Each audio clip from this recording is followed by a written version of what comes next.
How to find an effective solution for your problems. Lord Buddha often imparted education to his disciples. One morning Buddha came with something in his hands. Disciples came closer and saw that it was a rope. Buddha came and sat at his place without speaking a word. Then he started tying knots in the rope. All people were wondering what Buddha will do next. Then Buddha asked, I have tied 3 knots in this rope. Now, tell me, is it the same rope which was there before making knots?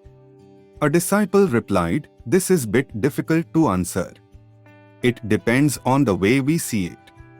From one point the rope is same, there is no change in it.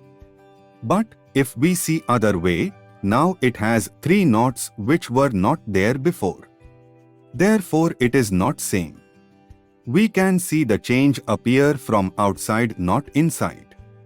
Buddha said, it is true. Now I will untie these knots. Saying this, Buddha started pulling 2 ends of rope away from each other. And then he asked, do you think I can untie these knots like this? The disciples replied, no, by doing this knots will become even tighter and it will be more difficult to untie them. Buddha said, okay, now one last question.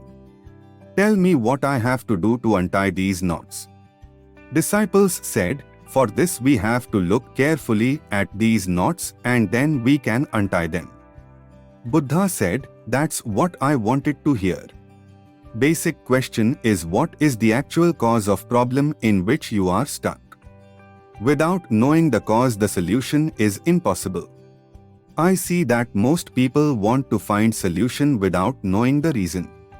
No one asks, why I get angry. They ask, how do I end my anger?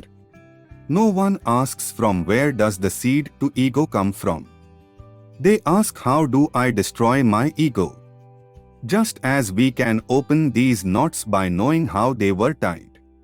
Similarly, we can solve our problems by knowing the actual cause of it. If the cause of problem is found, then the solution will be found too.